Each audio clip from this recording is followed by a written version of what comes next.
Selamat pagi, salam sejahtera untuk kita semua. Sebelum kita memulai, mari kita panjatkan puji syukur kepada Allah Subhanahu wa Ta'ala, Tuhan yang Maha Esa, karena nikmat kesehatan dan kesempatan kita bisa melaksanakan kegiatan sesuai undangan yang kami sampaikan kepada Bapak Ibu, dan tidak lupa menyampaikan salam ke junjungan alam Nabi besar Muhammad SAW dengan mengucap Allahumma sholli ala sayyidina Muhammad wa ala ali sayyidina Muhammad.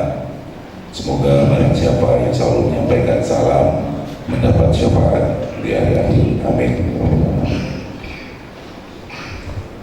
Yang saya hormati,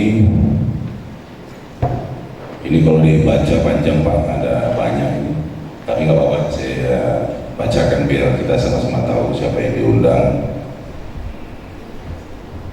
Kejaksaan Negeri Dumai mungkin belum hadir, Bapak dari Polres Dumai, SKK Migas, BKSDA, BPKH, DJKN Riau, PT PHR, PT KPI, Asisten Pemerintahan dan Kesra, Sekretariat Daerah Kota Dumai, Asisten Perekonomian dan Pembangunan Kota Dumai, Dinas Perkiptan, Dinas PUPR, Dinas Perhubungan, Bapeda Litbang, Dinas Ketahanan Pangan dan Pertanahan Kota Dumai, Pertanian Kota Dumai, Dinas Lingkungan Hidup, Kabak Hukum, Camat Dumai Timur, Camat Dumai Selatan, Camat Bukit Kapur, Camat Sungai Sembilan, Lurah Bukit Datu, Lurah Bumi Ayu, Lurah Bukit Bantren, Lurah Teluk Binjai, Lurah Hulu Kasab, Lurah Bagan Besar, Lurah Bagan Besar Timur, Lurah Bukit Nenas, Lurah Kampung Baru, Lurah Bukit Kapur, Lurah Bukit Kayu Kapur, perwakilan dari LBMK, perwakilan masyarakat Bunga Tanjung, perwakilan masyarakat Bukit Cahaya, perwakilan masyarakat Bukit Batrem, perwakilan masyarakat Teluk Binjai, perwakilan masyarakat Bumi Ayu, perwakilan masyarakat Bulu Kasab, Bapak Tarmisi. Cuma PT IBP nggak diundang. Diundang. Semoga di dalam. Izin Pak, PT IBP.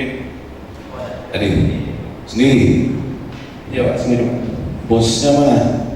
Bosnya lagi main belum. Oke. Dan juga kepada Kabak kami Pak Ramzi beserta Pak Surya yang sudah memfasilitasi kami untuk pertemuan pada pagi ini. Kebetulan teman-teman yang lain lagi dalam perjalanan mengingat waktu, sebagai pimpinan Pansus harus memulai dan nanti kita bisa bersama-sama. Pada hari ini kami sedikit bercerita soal rapat ini. Rapat ini diinisiasi sudah kurang lebih 2 tahun yang lalu, Bapak Ibu. Terkait juga dengan semangatnya pemerintah dan kami di DPRD, tentunya ini merupakan aspirasi besar dari masyarakat Kota Dumai, sehingga kami mengusulkan rancangan peraturan daerah terkait dengan ranperda fasilitasi sengketa dan konflik pertanahan di Kota Dumai. Hari ini Dumai merupakan kota yang nyaman, aman, dan mudah-mudahan ini menjadi kota idaman.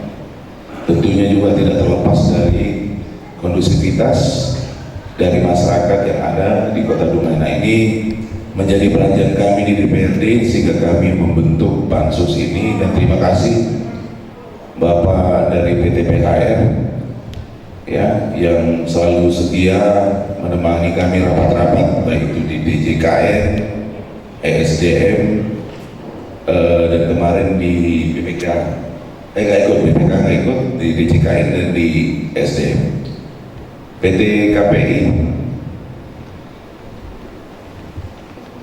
nggak hadir, ya.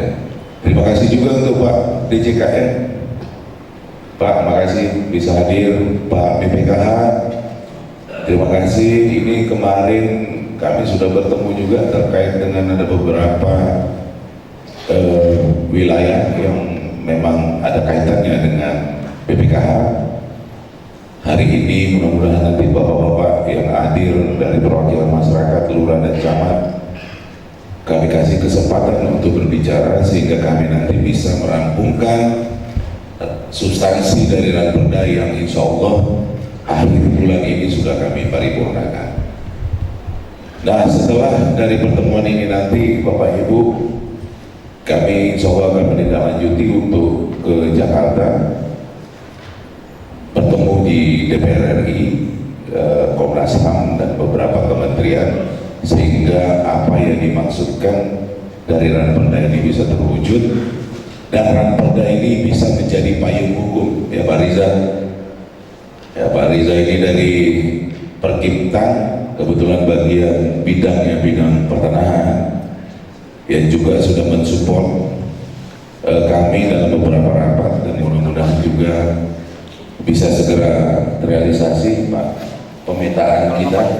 Ya, mudah-mudahan Pak Wali juga mau menganggarkan anggaran ya Pak, sehingga panitia nanti bisa bekerja dengan baik. Kalau berbicara kondisi hari ini Dumai Pak, kami di DPRD sering mendapat surat dan juga melakukan rapat dengan pendapat bersama masyarakat, baik itu dari Sungai Sembilan yang terkait dengan PT IBP, di Bukit Cahaya yang mungkin ada yang masuk di PT PHR, dan ada juga di kehutanan ya Pak BPK, atau nanti kita dengar Bapak juga berbicara. Terus di Bumi Ayu, Bukit Batren dan Teluk Binjai yang sudah pernah ada buku putih dari Komnas HAM yang nggak tahu tindak lanjutnya bagaimana. Juga Bunga Tanjung, ya ini kami berharap sebenarnya PT KPI hadir. Kemarin kami undang hadir Pak, tapi hari ini dia nggak hadir. Ya.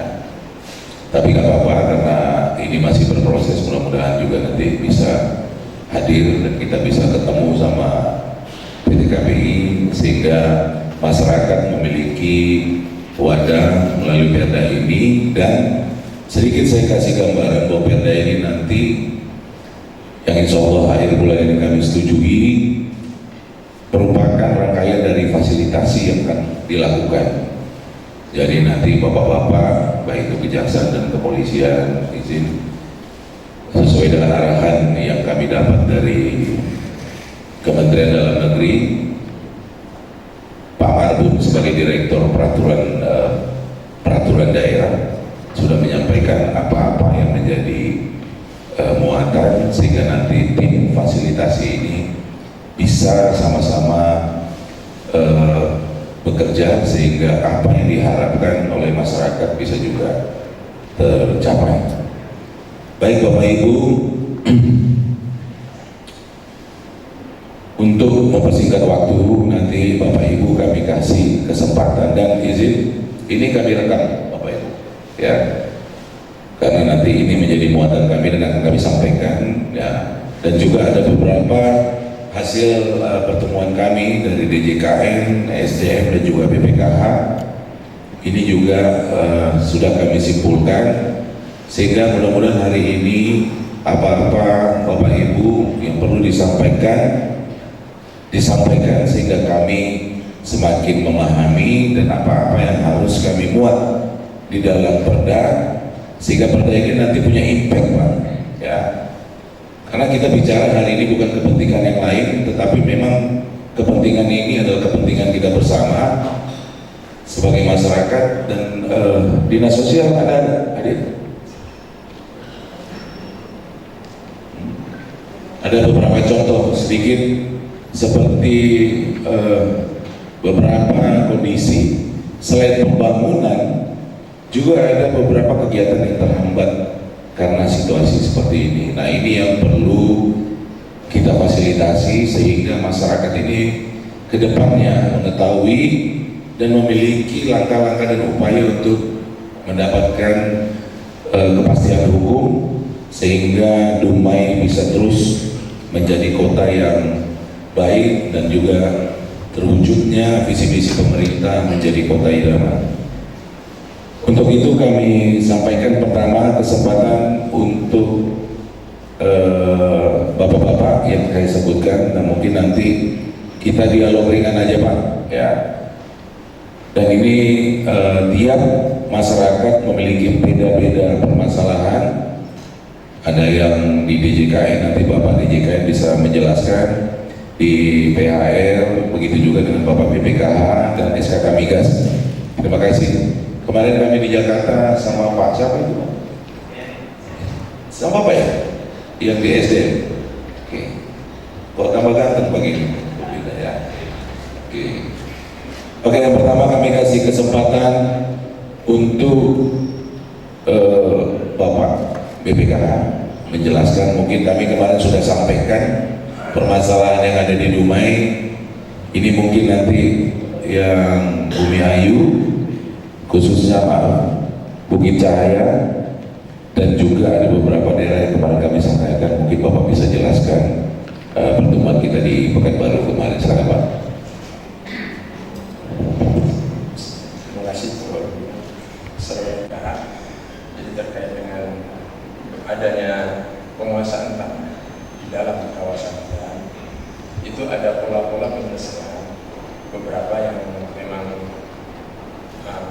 ini kita gunakan. Sebelumnya kita gunakan dengan Perpres 88, yaitu inventarisasi dan verifikasi tanah. Hanya di Perpres 88 itu tidak memperbolehkan kebun monokultur, pemukiman pasir-pasir, penggunaan kawasan hutan.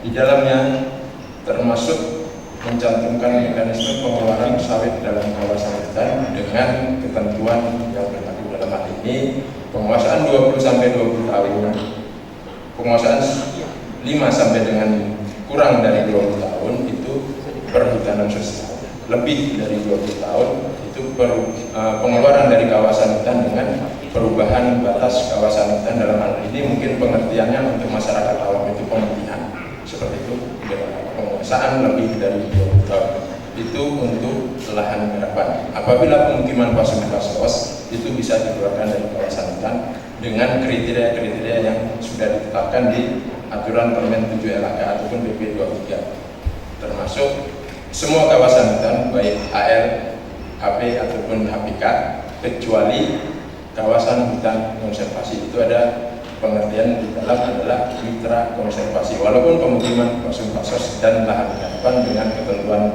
tersebut. Terkait dengan apabila masih ada kami lanjutkan lagi untuk yang masyarakat, itu pengertiannya adalah maksimal penguasaan 5 hektar per kakak untuk lahan garapan. Sementara untuk pemukiman atau rumah itu 3.000 meter persegi sesuai dengan aturan BPN. Jadi satu rumah dengan pekarangan itu yang akan dikeluarkan adalah 3.000 meter persegi. Untuk lahan garapan maksimal 5 hektar untuk perorangan atau untuk masyarakat. Jadi dengan persyaratan masyarakat setempat tidak diperkenankan misalnya berdomisili di kelurahan A, ternyata yang memohon dari provinsi lain atau kabupaten lain. Jadi itu bukan untuk masyarakat setempat. Jadi ini program memang untuk masyarakat setempat.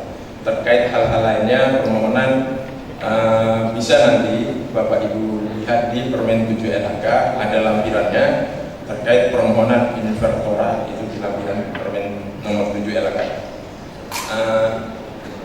Selanjutnya terkait dengan lebih dari 5 hektar itu dianggap korporasi dan itu harus melapor. Waktunya sudah lewat karena tanggal 2 November aturan yang digunakan dengan termasuk dari OJK juga 3 tahun setelah terbitnya OJK, berarti 2 November 2023 apabila perusahaan atau korporasi mempunyai ILOK atau IO tidak melapor sampai dengan 2 November 2023 akan dikenakan sanksi denda administrasi 10 kali lipat dari denda yang seharusnya apabila melapornya sebelum itu. Itu untuk korporasi. Tapi untuk masyarakat tidak ada batasan untuk ketentuan kapan harus melapor. Terkait dengan penganggaran kaitan invertora itu untuk APBN untuk Kota Dumai itu sudah pernah kita anggarkan, tapi masih yang seperti kami jelaskan sebelumnya itu menggunakan Perpres 88. Jadi untuk selanjutnya apabila di Kota Dumai masyarakat masih ada beberapa lahan garapan atau pemukiman pasung-pasung yang masih dalam kawasan hutan belum terselesaikan, dipersilahkan untuk melakukan invertora dengan anggaran APBD, yang mana dari APBN sudah dianggarkan, jadi kami tidak bisa menganggarkan lagi dari APBN apabila memang kepentingannya besar dari anggaran APBN. Mungkin itu yang perlu sekilas kami sampaikan, nanti selanjutnya kita bisa diskusi. Terima kasih. Assalamualaikum warahmatullahi wabarakatuh. Baik Pak, jelas di kawasan hutan. Dan ini menjadi polemik selama ini.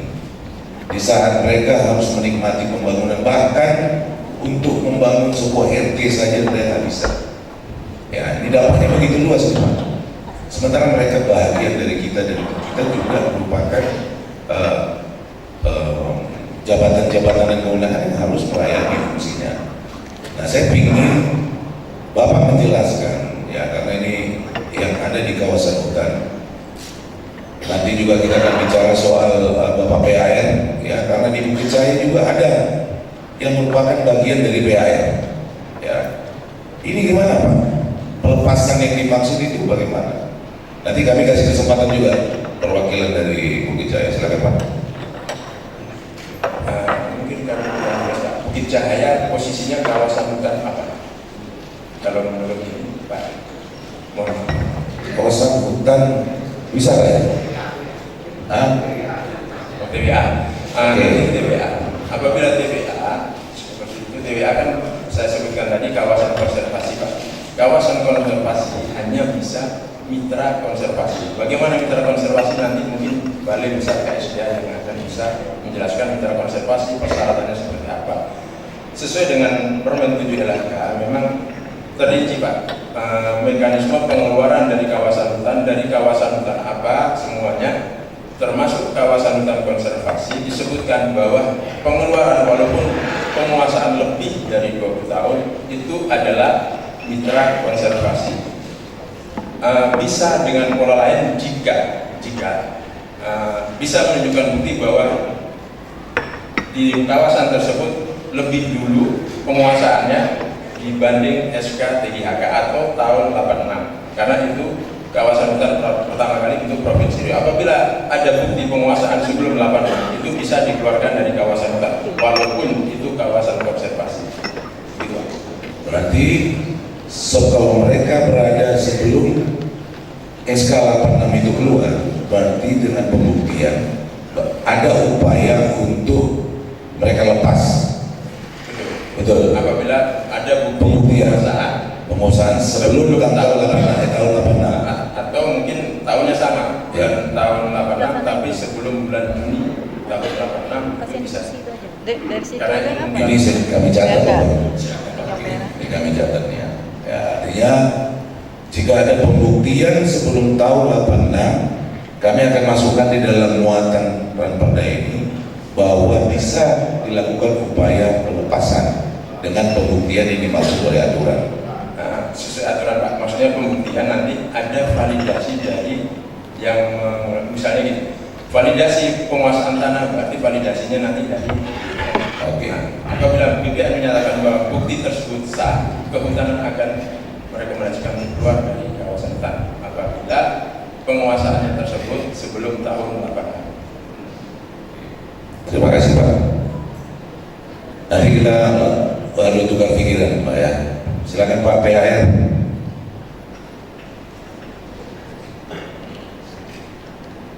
Atau Pak SKK Migas, SKK dulu, silakan. Oh ya, makasih. Baik, terima kasih kepada pimpinan sidang, Ketua Panja, Bapak Ibu yang terhormat. Kami dari SKK Migas telah mengikuti beberapa kali proses yang diadakan oleh kegiatan-kegiatan hulu migas, kawasan kehutanan, dan kegiatan-kegiatan pemerintah dan juga masyarakat. Mudah-mudahan melalui ranperda ini ditemukan titik temu dan jalan keluar bila mana terdapat tumpang tindih sesuai dengan ketentuan yang berlaku. Untuk hal-hal yang sifatnya teknis, kami dengan PHR selalu memantau. PHR pun juga selalu melaporkan data-data terkait dengan BUMN tanah yang baik itu yang digunakan secara tanpa adanya tumpang tindih maupun BUMN tanah yang di atasnya berpotensi atau sudah terdapat tumpang tindih untuk penggunaan lain. Mungkin untuk secara detail, Pak Nafarel bisa menyampaikan dalam konteks kota Dumai seperti apa konstelasinya sehingga nanti kita bisa dapatkan pemahaman lebih lanjut untuk kita laporkan ke fungsi-fungsi SKK Migas yang menangani pengelolaan aset BUMN di SKK Migas Pusat. Demikian yang kita sampaikan. Assalamualaikum warahmatullahi wabarakatuh. Baik Bu, alhamdulillah pagi ini kita sedang mengumpul di kantor DPRD dalam rangka tidak lanjut kemarin dan safari ya beberapa instansi terkait hal masalah kerja untuk konflik pertanahan. Jadi sebelum kita masuk ke sesi berikutnya, mungkin saya dalam hal ini hanya menyampaikan sekilas seperti apa sih lahan PHR dan seperti apa yang namanya PHR. Baik, mungkin saya akan di layar dulu ya Bapak.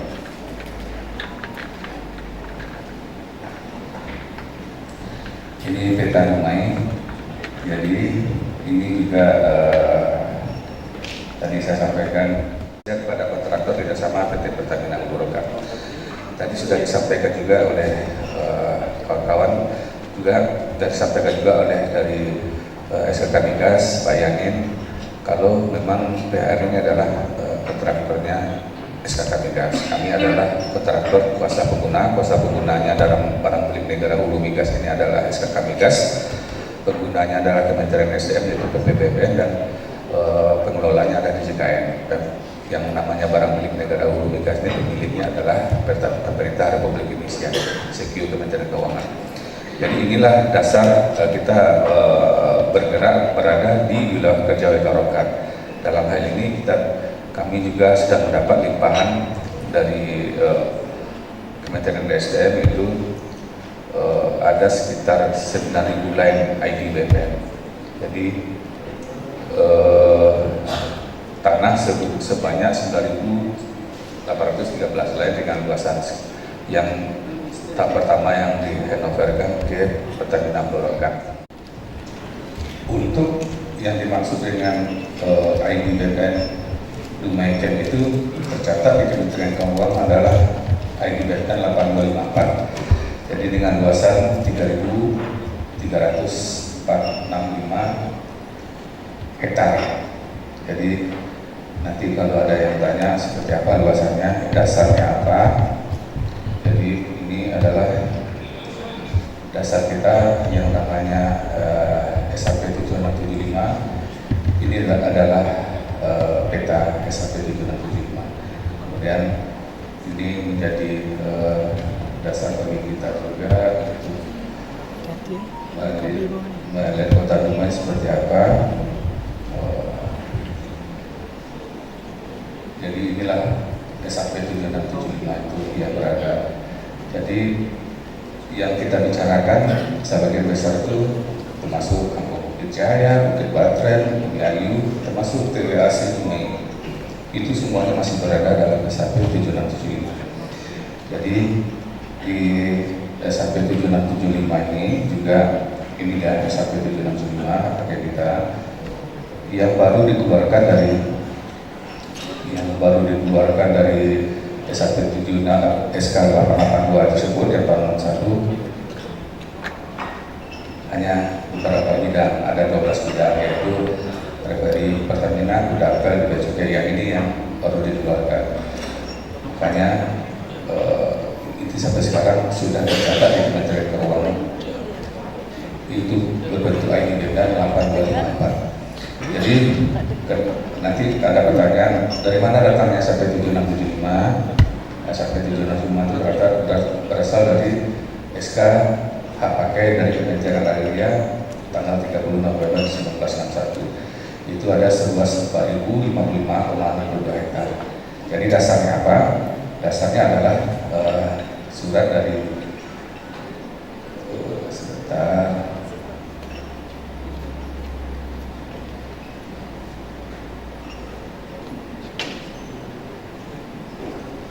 Ini alas hak pertama kita untuk wilayah rumah ini adalah surat dari SK dari Gubernur Sumatera Tengah nomor 31 nomor 49 Agraria tahun 56 itu seluas 42 km. Jadi alas hak pertamanya adalah SK Gubernur Sumatera Tengah tahun 56. Jadi ini menjadi setelah dilakukan pembebasan proses pergantian segala macam, akhirnya dikeluarkanlah SK Menteri Agraria nomor 30 tahun di Jakarta tanggal 30 bulan 1, yaitu SK 882 tahun 61. Jadi inilah dasar tentunya SAP 7675 yang kenapa dia sampai SAP 7675 keluar itu karena kita ada pengeluaran tadi, ada yang dikeluarkan beberapa bidang yang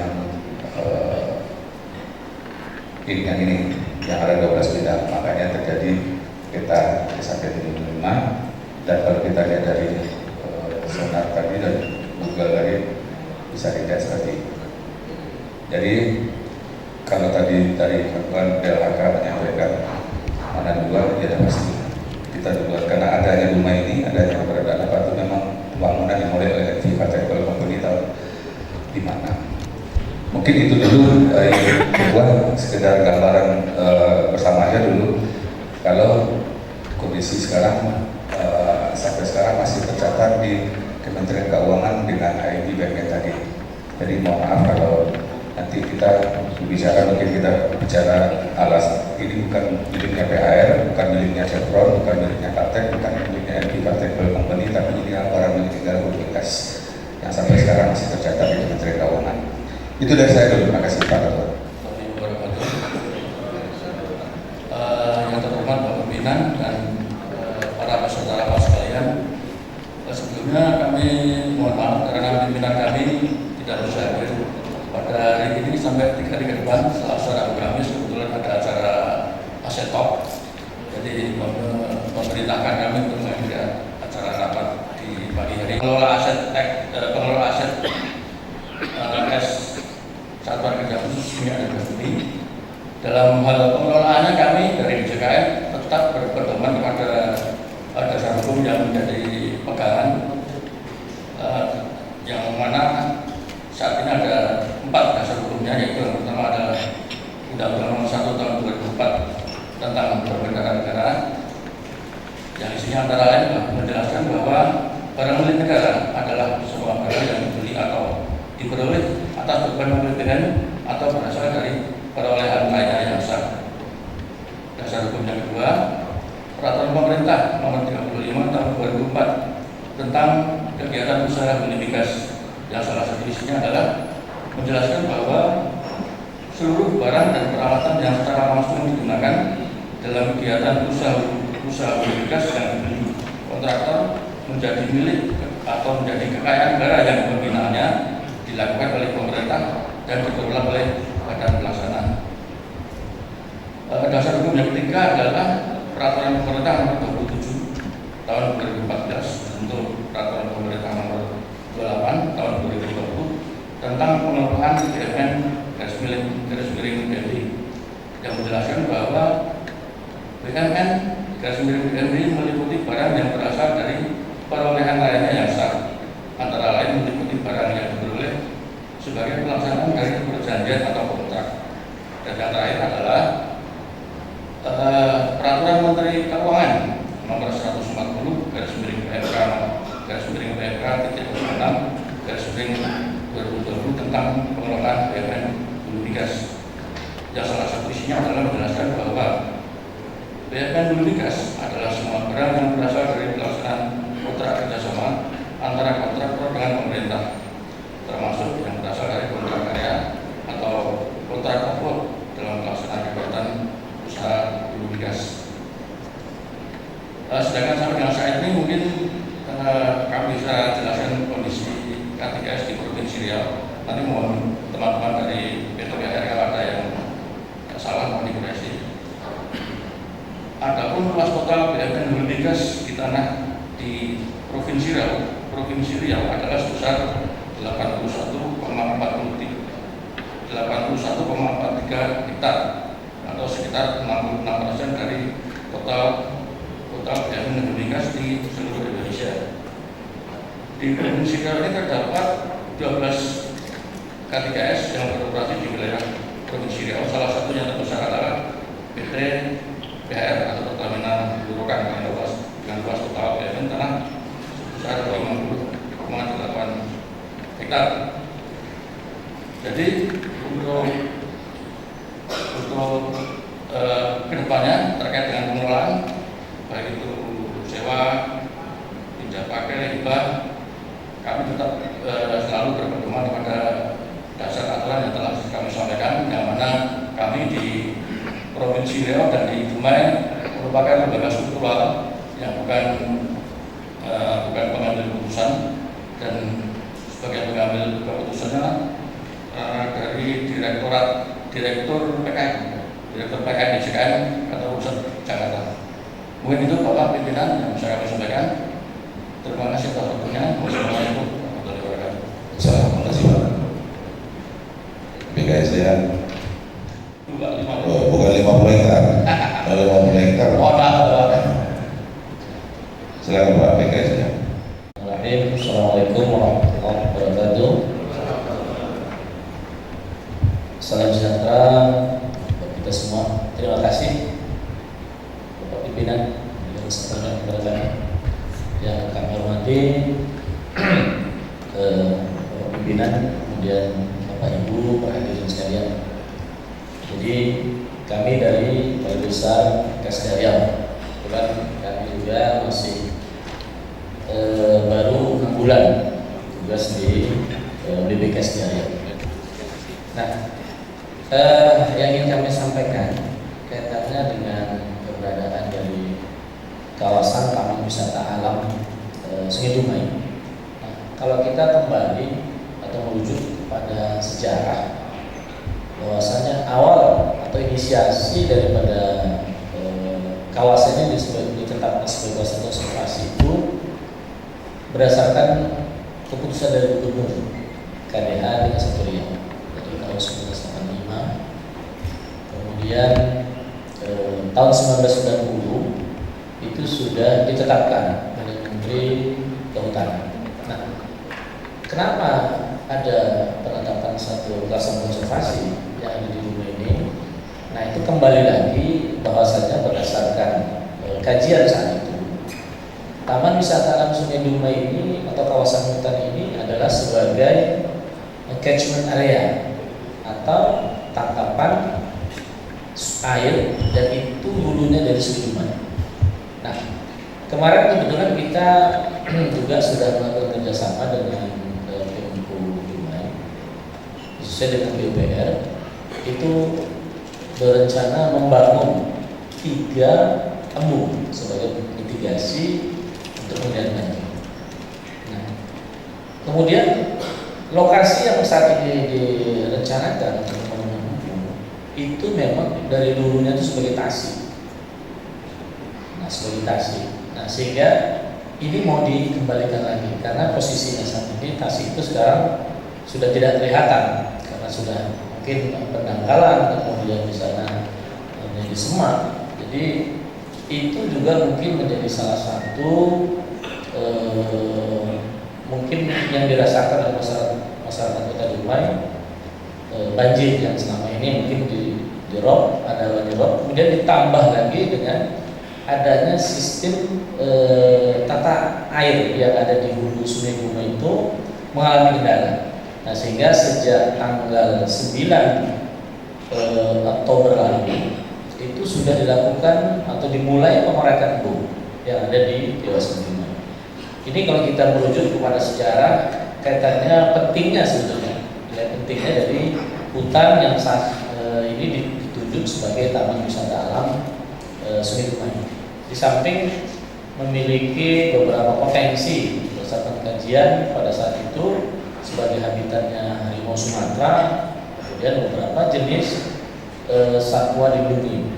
Nah, selain itu adalah lokasi ini juga rawan terjadi kebakaran pimpinan. Nah, jadi dengan beberapa faktor yang mendasari pada saat itu pada 7 tahun 1945, maka itu dijadikan menjadi kawasan konservasi. Nah, bagaimana keberadaan masyarakat yang sudah ada, yang saat ini existingnya sudah melakukan penguasaan lahan di sana. Kalau kita mengambil bahasa UBCK adalah kegiatan usaha yang terbangun. Jadi kalau dulu biasanya namanya konflik teritorial atau perambahan, tapi bahasanya lebih halus lagi Pak Pimpinan. Karena Bapak Pimpinan tadi menyampaikan jangan tangkap-tangkap, ya memang sekarang sudah tidak zamannya lagi mentangkap. Kalau kita mengacu kepada peraturan yang ada, kita malah mengedepankan pendekatan sosial, jadi tidak mengedepankan penegakan hukum, tapi kita coba memberikan pemahaman-pemahaman. Dan kita sebenarnya sudah melakukan pendataan, dan terakhir tahun 2021 kita sudah melakukan identifikasi dan inventarisasi masyarakat yang ada di kawasan TWA Sukabumi ini. Dari catatan yang kita dapat berdasarkan laporan dari masyarakat, ada memang masyarakat itu yang sudah mengelola sejak tahun 1979, dan yang paling kini itu 2017. Nah, tetapi ada dugaan kita yang terkini itu katakanlah di 2017 itu mungkin karena ada perpindahan kepemilikan, apakah itu melalui jual beli atau melalui beli, sehingga di 2017 juga ada. Lebih kurang lahan yang dikuasai itu separuh dari luas kawasan TWA Sukabumi yang 4.700 sekian, yang dikuasai oleh masyarakat itu sekitar 2.100 sekian, termasuk areal yang akan dibangun embung di sana yang saat ini sedang berproses. Nah, dari beberapa alas hak yang kita miliki, ada SKT, ada SGR. Nah, kita ingin menyambung apa yang disampaikan oleh kita dari BPKH.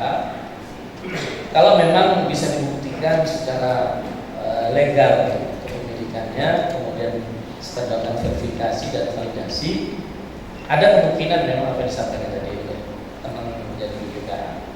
Nah, kemudian berikutnya, bagaimana penyelesaian permasalahan di kita? Tadi ada skema, kalau berdasarkan PP 23 2021 itu ada skema perhutanan sosial, kemudian bahkan kalau sudah lebih 20 tahun fasum dan pemukiman ini kemungkinan bisa dibuktikan. Nah, dikecualikan memang di kawasan konservasi. Nah, di kawasan konservasi ini mekanisme di dalam penyelesaian permasalahan yang terbangun ini adalah melalui kemitraan konservasi. Nah, kemitraan konservasi ini bentuknya bisa pemberian akses. Pemberian akses itu seperti apa? Umpamanya untuk kegiatan yang diperbolehkan. Diperbolehkan seperti melakukan kegiatan tanaman budidaya obat. Kemudian melakukan kegiatan yang sifatnya pemanfaatan jasa lingkungan. Katakanlah pemanfaatan untuk wisata, karena memang konteksnya adalah wisata. Kemudian ada beberapa pemanfaatan dalam rangka pemberian akses yang bisa diberikan oleh kelompok. Nah, kemudian prosesnya tentunya disampaikan Bapak Pimpinan tadi bagaimana prosesnya. Ya, prosesnya kelompok ini mengajukan kepada Balai Besar SD Riau untuk dijadikan sebagai mitra. Apakah mitra ini dalam rangka untuk pemberian akses, apakah dalam kegiatan budidaya, apakah untuk kegiatan pemulihan ekosistem, apakah untuk pemanfaatan jasa lingkungan. Salah satu pemanfaatan yang saat ini sudah berjalan adalah pemanfaatan air, walaupun itu secara legalitasnya belum ada.